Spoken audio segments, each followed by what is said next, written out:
In this video, we are going to break down the claim that later abortion doesn't happen, that third trimester abortions don't happen except in medical emergencies. It's important to know how to respond to this claim because they're going to tell you that this amendment is not going to affect access to third trimester abortion. As we've demonstrated in previous videos, this will expand access to third trimester abortion, but also it's important to know that third trimester abortion does happen, and that's why our laws are written the way they are with specific regulations for the third trimester.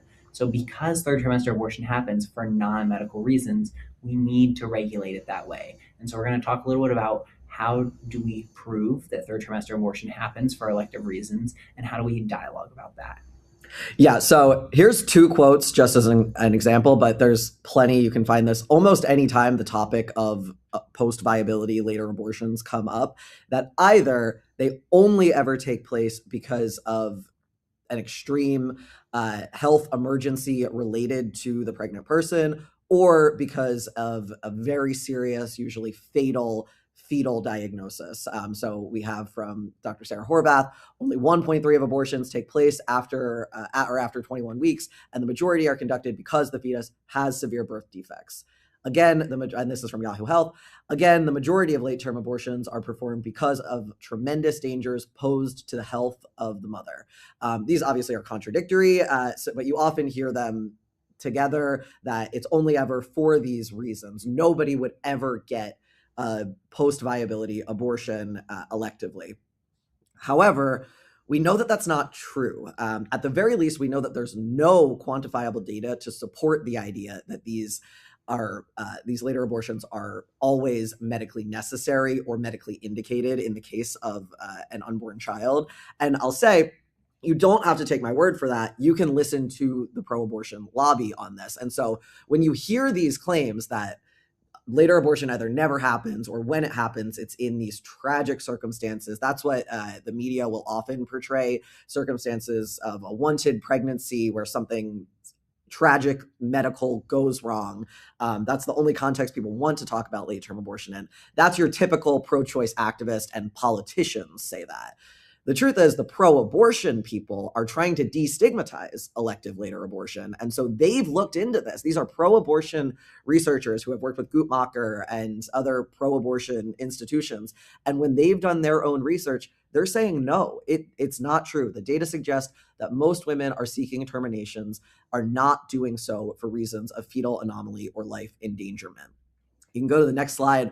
This is an organization called Who Not When. They quote that study as well as others that demonstrate that these abortions are taking place, they say, for the same reasons that they do earlier abortions. The difference in later abortions, they say the most common reason is they just discovered the pregnancy later, which can happen. So often when pro-lifers are talking about this, it's true that this amendment will legalize elective abortion up until birth with no guardrails. But when you say the phrase up until birth, that does seem pretty extreme, and people balk at that because they can't imagine anyone getting an abortion the day before the due date. It's important to mention because it will be legal to do that. But the reality is, these abortions are happening post viability. So after 6 months, over halfway through the pregnancy, when the child is old enough to survive outside the womb. We don't have data for abortions at 39 weeks, but we have a lot of data, or some data, to suggest what happens during abortions earlier than that, but still post viable, when most people say that abortion should be illegal. And it's clear that it's not for these extreme reasons. And so I always say, don't take my word for it. You don't have to believe me. Look at the actual pro-abortion research into this, and it all backs up that claim.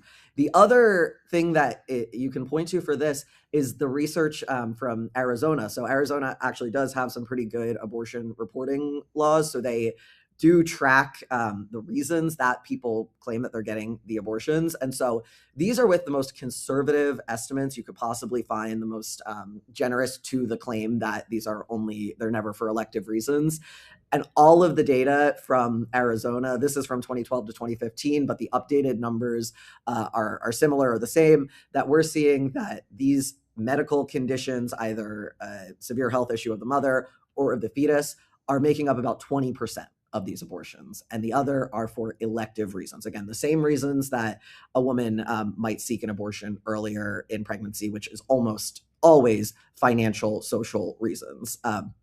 And so, to be clear, this is a little different than the general reasons people get abortions. In throughout all of pregnancy, we do see the majority are elective. This in later abortions, it is a higher percentage for fetal medical conditions, but I'll also be clear, it only says fetal medical conditions. It's not necessarily for instances of a severe birth defect where the child will not survive. That's the narrative that they want you to think about later abortion in, but those fetal medical conditions also include things like Down syndrome, cleft palates, things that are not deadly and are treatable and are worth living, even if you have them. Often pro-lifers will hear this statistic that these are only for when the child is severely disabled, and they respond to that with the truth that, well, disabled people's lives are also worth living, and so it's wrong to kill them. And absolutely, that's true. We affirm that, but we don't need to cede the ground that that is even true. The reality is